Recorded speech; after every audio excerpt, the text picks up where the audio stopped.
Montgomery Ward headquarters. In the United States live down in the county.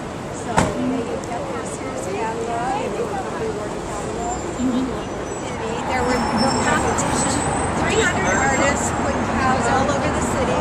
They were decorated, you know, the Louisiana cow, the California cow, you know, the cowboy cow, and so forth. But when you look in the eye, you see Picasso's on this side, and the water tower is on the other.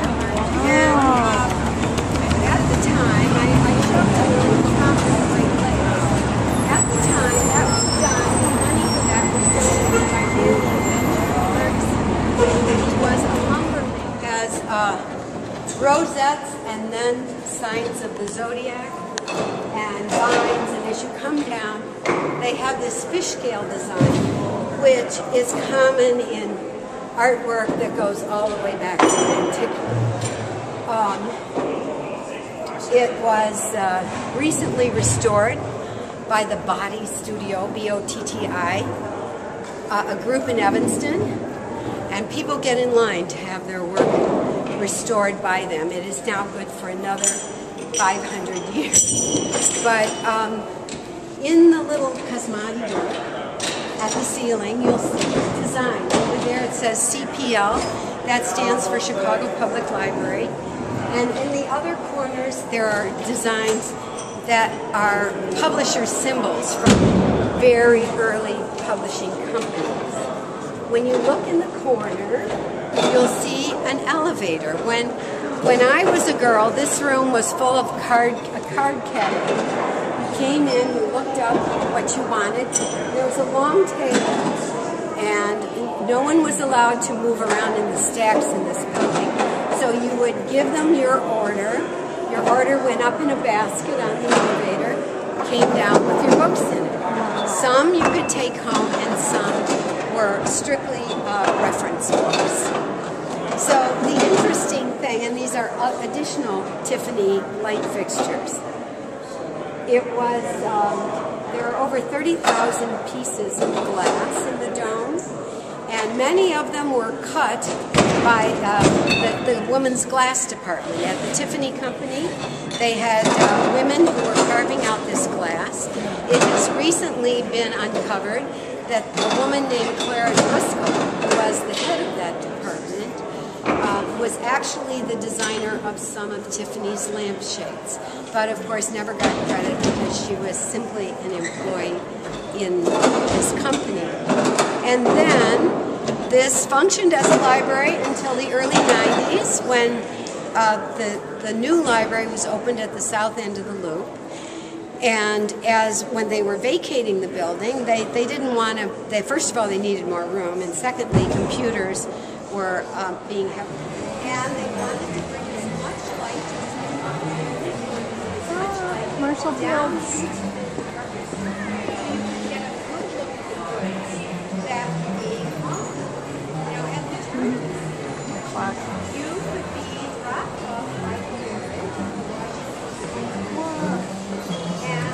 And 50 men to hand set that glass. So today we look at that and wonder why in the world would he do this? But we also are aware that today there's so much money spent on advertising in little simple spots on TV and magazines. This was Marshall Field's way of advertising his store, and he had many other beautiful things that are no longer around, but it was to entice his customers because Burnham's partner, which I mentioned, had died.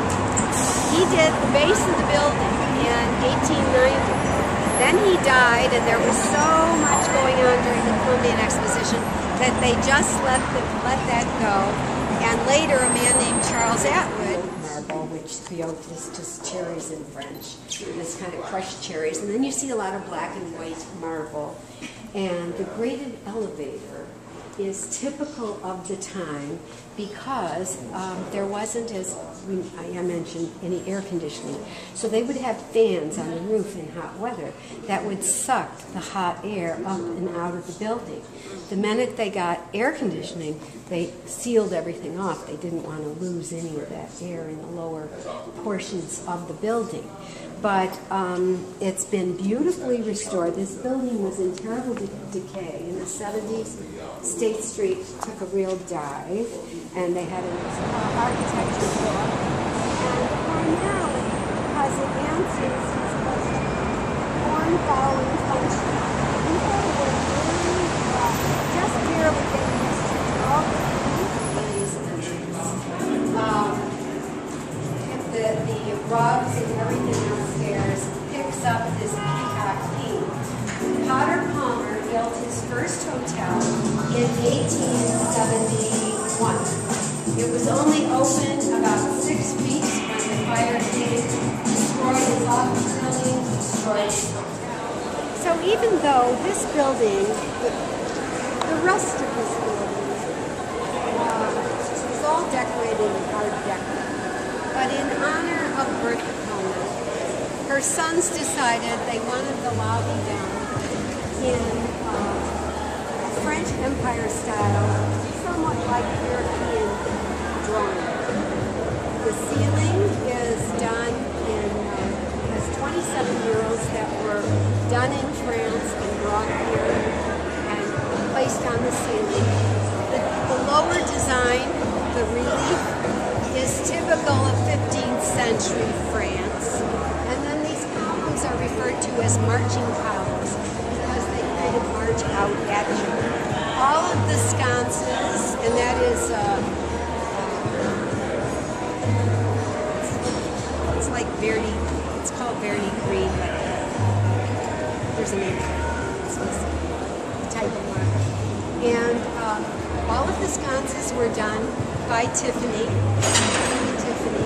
The two winged angels at either side of the staircase each weigh 2 tons and they're covered in 24-karat gold. And the floor is a terrazzo floor, and it's very pockmarked because in the 50s, when wall-to-wall curtain became popular, they were pounding right down into the marble. And they say they're going to try and repair all that. Whether that's possible or not, I don't know. But the Empire Room was, originally that was the dining room for the hotel. Then in 1933 we had another fair, the Century of Progress, and they turned it into a dinner supper club. So all the greats played the Empire Room. Frank Sinatra, Jimmy Durante, Carol Channing, they all did evening performances. From 1933 until mid-70s, when that style of entertainment was not in favor any longer, and the room couldn't support the entertainers that were coming. They couldn't charge those kinds of prices. So it became just simply a room for meetings and weddings and so forth. A little bit more about Bertha, and it was because of her loving all things French that her sons did this. How to get its name? Yeah, right. Because it's at the base of the building.